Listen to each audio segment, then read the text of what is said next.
Eco de un pecado. La siguiente historia representa el dogma de manera ofensiva, no es apto para todo público. El primer suspiro fue como tratar de respirar bajo el agua. El primer latido, un martillazo de terror en mis sienes infantiles. Estaba en la jaula. Mi mundo era una cesta de hierro oxidado suspendida en las alturas nauseabundas de una bóveda de carne palpitante. Todo olía a metal viejo y a costra, sanando sobre una herida eterna. Y entonces mis manos las observaba sin esperanza y aterrada. Eran las manos de una niña de 5 años, delgadas, huesitos frágiles cubiertos por una piel de seda. Con una facilidad irónica podían deslizarse entre los barrotes, esos barrotes que eran la única frontera tangible entre yo y el abismo. Aquella facilidad era la más cruel de las burlas, un espejismo de libertad. ¿Por qué? ¿De qué servía escapar de la jaula si no había dónde huir? Abajo, solo el vacío rojo, la garganta infinita de este lugar. Arriba, más de lo mismo. Una caída sin fin, o quizás algo peor, la atención de ellos. Mi cuerpo pequeño podía pasar al otro lado, sí, pero solo para convertirse en un juguete en el vacío, en una fruta madura para ser arrancada por aquellas sombras. La jaula, al final, no era una presión para mi cuerpo, sino para mi esperanza. De vez en cuando, el silencio se rasgaba, no por gritos, esos eran constantes, un coro de fondo, sino por un sonido metálico, arrastrado, lento y deliberado. Eran ellos, figuras alargadas, siluetas deshechas y rehechas en la pesadilla. Nunca me atreví a alzar la vista para verlos de frente. El puro pánico me clavaba la mirada en mis propias manos. En el suelo de hierro de mi jaula solo veía de refilo cómo se ve una pesadilla desde el borde del sueño. Formas oscuras, delgadas, como alambres arrastrando algo pesado y metálico. ¿Tenían ojos? No lo sabía. Mi terror nacía precisamente de esa ignorancia. Sabía lo que significaba su aparición. Su llegada era un anuncio. Se detenían frente a una jaula, y entonces los gritos de ese condenado no eran gritos de terror, sino de puro e incontestable horror. Un sonido que no pertenecía a este mundo ni al otro, un sonido que helaba el alma. Luego, un silencio aún más terrible. Yo me quedaba inmóvil, conteniendo el aliento hasta mucho después de que el sonido arrastrado se hubiera perdido en la lejanía.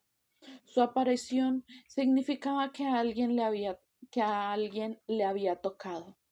No sabía exactamente qué, pero mi ser entero, mi alma de 5 años, entendía que era el horror absoluto, la aniquilación de todo resto de luz.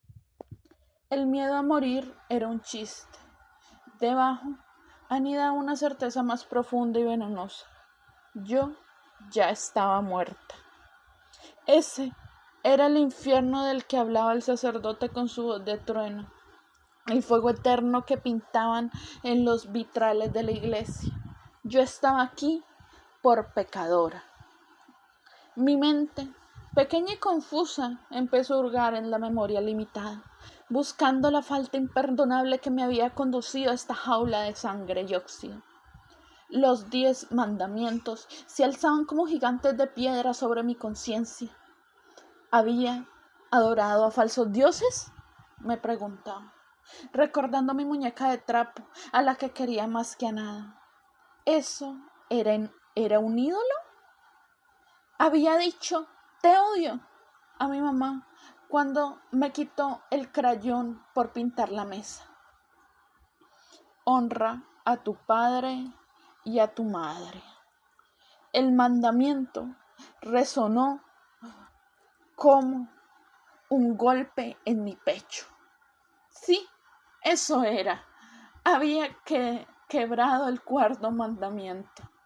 Mi alma se estremeció. No robarás. Otra puñalada de culpa. La galleta de azúcar que mi mamá guardaba en la jarra alta. Yo la había arrastrado la silla, trepado y con el corazón saltando de miedo, había metido mi manita para tomar una. No robarás. Había robado, había quebrado el séptimo mandamiento. El azúcar se había derretido en mi lengua como un pecado dulce. ¿Fuiste tú, mi amor, quien rompió el jarrón?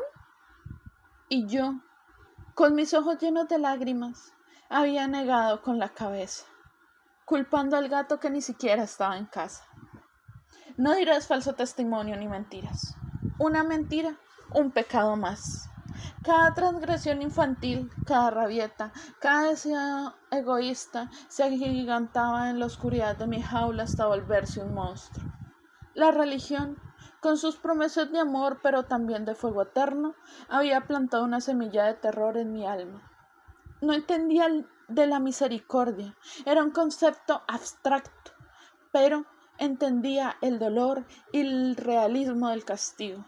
Solo entendía el castigo.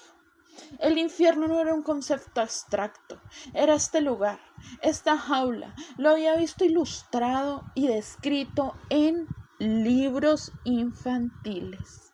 Y yo me lo había ganado con mis propias terribles y malvadas acciones de niña de 5 años. Era una culpa impuesta, un terror inculcado que había echado raíces más profundas que cualquier verdad. Entonces, un sonido, un chirrido seco que cortó el zumbaje de los lamentos, la puerta de mi jaula se abrió, con un quejido largo, lastimero. Era mi turno. Una de aquellas cosas se detuvo frente a mí. No miré. Apreté los ojos con fuerza. El pánico, puro y primordial, se apoderó de mí. Un frío que no era de este mundo ni del otro recorrió la espina dorsal.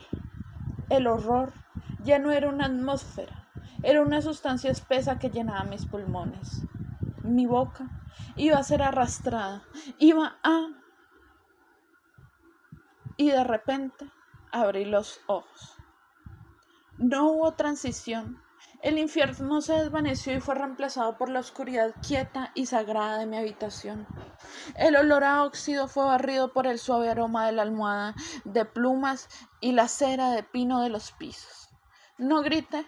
El terror era tan vasto que me había dejado muda, paralizada, convertida en una estatua de sal en la cama. La reconexión con la realidad fue lenta. El ropero, la virgencita de la repisa, la respiración tranquila de mi hermana. Estaba viva, estaba en casa. Y entonces rompí. Un sollozo tembloroso, húmedo, de un alivio abrumador y de un miedo aún mayor, brotó de mis labios. ¡Mamá! Era el grito primordial, la llamada instintiva. El mundo de los 5 años es simple y justo. Si un niño grita, su madre viene. Es la ley fundamental del universo. La puerta se abrió, inundando la habitación con una cuña de luz dorada del pasillo. No era una sombra arrastrada, era ella, su silueta, su olor a jabón y a pan. Su presencia era el antídoto contra toda podredumbre del infierno. ¿Qué pasa, mi amor? ¿Otra vez la pesadilla? Dijo su voz, cargada de sueño, pero también de preocupación inmediata.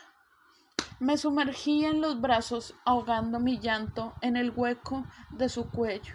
Mis brazos regordetes, tan fuertes para abrazar, se enredaron alrededor de su cuello como enredaderas desesperadas.